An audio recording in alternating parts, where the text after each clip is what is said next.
성장 호르몬 치료를 통해서 몇 cm나 클 수 있는 거예요? 최소 2cm 이상 클 수 있고요. 그다음에 평균적으로 3에서 4cm 크게 되고, 많이 크게 되는 경우에 5에서 6cm 크게 됩니다. 이거는 1년 기준이고요.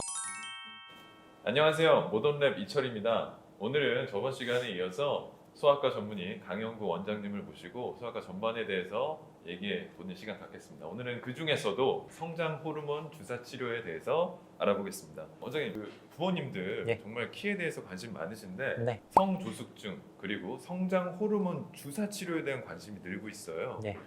문의도 많고 키가 더 크고 싶으면 성장 호르몬 주사 치료 맞으면 되는 건가요? 맞으면 됩니다.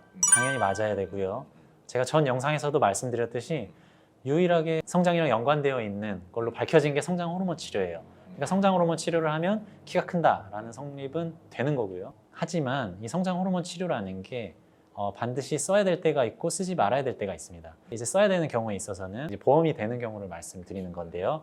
이제 정말 아픈 경우, 성장 호르몬 결핍인 경우, 뭐 가족성 저신장인 경우, 키가 너무 작은 경우, 프레더윌리 증후군, 터너 증후군, 누난 증후군처럼 키가 너무 작은 유전병에 걸린 경우, 아니면 자궁 내 성장 지연처럼 이제 태어날 때 문제가 있어서 키가 너무 작았던 경우, 그런 경우는 이제 보험 적용이 돼요. 보험 적용이 돼서 성장 호르몬을 썼을 때 효과도 너무 좋아요.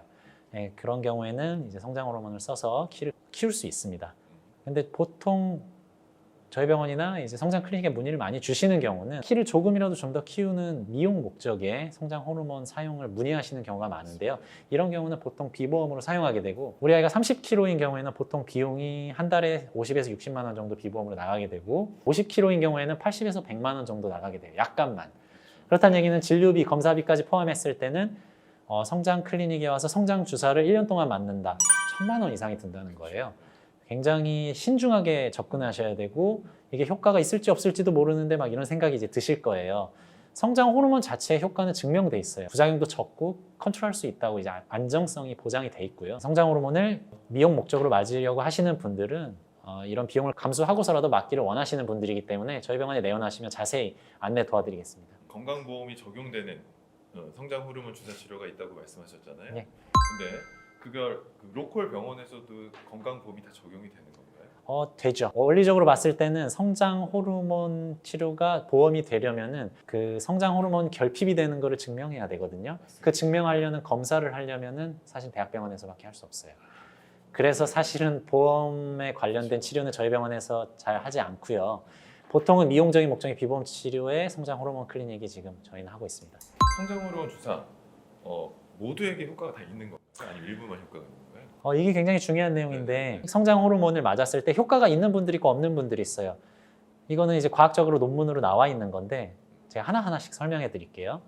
보통 엄마 아빠의 키가 큰 경우, 이런 경우 효과가 좋고요. 그래서 유전적으로 예측되는 키가 큰데 실제로 본인의 키는 작은 경우, 이런 경우에 성장 호르몬을 맞으면 키가 큽니다. 그리고 이제 성장 호르몬 클리닉에 오셔서 성장 호르몬을 좀 일찍 시작한 경우, 그런 경우에 성장 호르몬의 효과가 좋고요. 그 다음에 성장 호르몬을 시작할 때의 키가 큰 경우, 좀 어려울 텐데 성장 호르몬을 맞기를 하는 시기 자체가 빠르면서 그때의 키가 큰 경우를 말씀드리는 겁니다. 그 다음은 이제 성장 호르몬의 사용 용량이나 사용 시기가 길거나 더 많은 경우, 성장 호르몬 첫 1년 동안에 효과가 좋았던 경우, 2년 차 때 효과가 훨씬 좋습니다.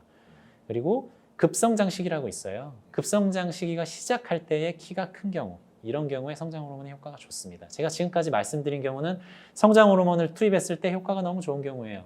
근데 안타깝지만 이런 경우가 있어요. 이미 성장판이 닫혀버린 경우, 이런 경우에는 이제 성장 호르몬을 써도 효과 없습니다. 그냥 말단만 커져요. 코 커지고 턱 커지고 손끝만 자라고. 그 다음에 성장 호르몬에 대한 항체가 생겨버린 경우, 이런 경우는 아주 드물지만 있게 됩니다. 그런 경우에는 이제 항체가 있기 때문에 성장 호르몬 자체가 효과가 있을 수 없어요. 그 다음은 성장 호르몬을 너무 적게 쓴 경우, 이만큼 써야 되는데 너무 적게 쓰면 아예 효과가 없어요. 이런 경우에는 의사랑 상의해서 용량을 늘려야 돼요. 성장 호르몬의 냉장 보관이 실패한 경우, 이제 냉장 보관을 해야 되는 약품이기 때문에 냉장 보관을 해야 됩니다. 그 다음은 수능도가 떨어지는 경우, 이 얘기는 월화수목금토 이렇게 일주일에 6일 정도 주사를 맞게 되는데 사실 아기들이 그렇게 맞기가 쉽지 않거든요. 그러니까 엄청 열심히 해야만 효과가 있다는 거고, 수능도가 떨어지게 되면 뭐 오늘은 잠자서 못 맞았어요, 오늘은 깜빡 잊어서 못 맞았어요, 이러게 되면 효과가 떨어지게 되죠. 그리고 영양이 결핍되는 경우도 효과가 떨어지게 되고, 성장 호르몬을 맞다가 부작용이 생겨서 뭐 예를 들면 당뇨나 갑상선 기능 저하 같은 부작용이 생겨서 치료를 중단하신 경우에는 또 치료 효과가 떨어지게 됩니다.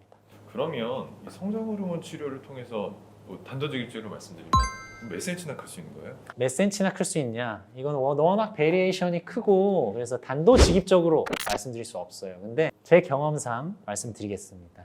최소 2cm 이상 클 수 있고요. 그다음에 평균적으로 3에서 4cm 크게 되고 많이 크게 되는 경우에 5에서 6cm 크게 됩니다. 이거는 1년 기준이고요. 성장 호르몬은 보통 첫 1년에 효과가 좋게 됩니다. 그 다음 2년 차 때는 첫 1년 효과의 0.5에서 0.7배 정도만 나타나기 때문에 평균적으로 봤을 때 1년 차 때 3, 4cm 큰다면 2년 차 때는 2, 3cm를 크게 되겠죠. 2년 정도 치료를 하면 그 정도를 합한 정도의 효과를 낼 수 있습니다. 여기서 말씀드리는 거는 유전적으로 예측되는 키, 1년에 자라는 키 플러스 요 정도 키를 더 해주는 거지 1년에 총 자라는 키가 7cm라는 얘기가 아니에요. 원래 자랄 수 있는 키에 추가적으로 자라는 키가 그 정도라는 거죠. 효과가 굉장히 좋죠. 그러면 언제부터 맞는 게 효과적인가요? 실제적으로 빨리 맞으면 맞을수록 좋다고 제가 방금 말씀드렸고, 근데 이제 주사라는 게 아프기 때문에 굉장히 아이들이 굉장히 아파할 수 있어요. 그래서 이 정도 나이가 됐으면 성장 호르몬을 일주일에 6일 정도 맞을 수 있다 생각되는 나이는 만 6세 적어도 네, 그 정도 이상은 돼야 만 7세 정도 이상은 돼야 성장 호르몬을 맞을 수 있고 꾸준히 따라올 수 있겠다라는 생각이 듭니다. 가장 어머님들께서 고민하는 것들일 텐데요. 부작용에 관한 겁니다. 부작용이 단기적인 부작용도 있을 거고 장기적으로 부작용도 있을 건데 예. 부작용에 대해 설명해 주시나요? 어머님들이 가장 궁금해하시고 가장 많이 하는 질문이 이제 부작용에 관한 질문이죠. 제일 많이 생기는 부작용들은 이제 두통이 있어요. 두개 내압이 항진돼서 두통이 오게 되고, 그다음에 여러 가지 관절통, 근육통 이런 팔다리 통증들이 오게 됩니다. 그다음에 척추 측만증이 올 수 있어요. 그다음에 대퇴골에 이상이 생기는 대퇴골두 골단 분리증. 그다음에 내분비적인 이상으로는 아까 말씀드렸듯이 당뇨나 갑상선에 문제가 있을 수 있고요. 주사를 매번 너무 많이 하기 때문에 주사 부위에 고름이나 염증이 생기는 부작용이 생길 수 있어요. 가장 무서운 질병으로는 암이 생길 수 있는데 두개 인두종이라는 게 또 생길 수 있는데 굉장히 적은 확률로 생기는 그냥 케이스로 보고되는 정도이기 때문에 너무 크게 걱정은 안 하셔도 됩니다. 제가 이제 논문을 몇 가지 가져왔는데요. 첫 번째는 킥스 코호트 연구라는 겁니다. 킥스 코호트 연구라는 게 이제 1980년대부터 25년간 50개국의 총 8만 5천 명 이상 환자를 대상으로 코호트 연구를 한 거예요. 코호트라는 거는 계속 지켜보는 거거든요. 후양적으로 지켜보는 겁니다. 그래서 성장 호르몬 치료를 했더니 부작용이 생기나 안 생기나 지켜봤더니 제가 아까 말씀드렸던 그런 부작용들이 막 생겼는데 그 빈도수가 굉장히 적고 의사가 컨트롤할 수 있는 범위 내였다라는 게 결론이었고요. 두 번째로는 제네시스 연구라는 게 있어요. 아까 말씀드렸던 것보다는 좀 더 암에 집중해서 부작용을 관찰을 했는데 암 발생률, 암 치명률, 그다음에 뇌종양, 뇌출혈 이런 것들의 발생률을 재봤고 또 당뇨 같은 것도 관찰을 해봤는데 특이사항은 없었고 너무 적었다, 안전했다. 그다음에 당뇨 같은 경우도 원래 당뇨가 생길 만한 애들이었다. 당뇨가 생긴 애들도 뭐 예를 들면 너무 살이 쪘다든지 아니면 부모님이 둘 다 당뇨가 있었다든지 이제 그런 경우에 당뇨가 생겼다. 그렇기 때문에 안전하다라는 거고요. 세 번째 논문 보시면 유로피안 저널 오브 엔도크리놀로지라는 이제 논문인데요. 여기서도 이제 여러 가지 부작용에 대해서 했는데 대부분 의사가 컨트롤할 수 있는 범위 내였고 빈도가 너무 적었고 그래서 안전하게 쓰시면 된다라고 결론을 내리고 있습니다. 준비한 이런 논문들 과학적으로 증명된 거니까요. 믿고 따라주시면 되겠습니다. 오늘은 성장 호르몬 주사 치료에 대해서 이것저것 알아봤는데요. 성장 호르몬 주사 저희가 염려했던 것만큼 부작용이 많이 있는 치료는 아닌 것 같습니다. 어머님들 걱정되시면 적절한 진단을 받으시고 검사를 받으시고 그 다음에 치료를 결정하시면 될 것 같습니다. 원장님 오늘도 감사합니다. 예.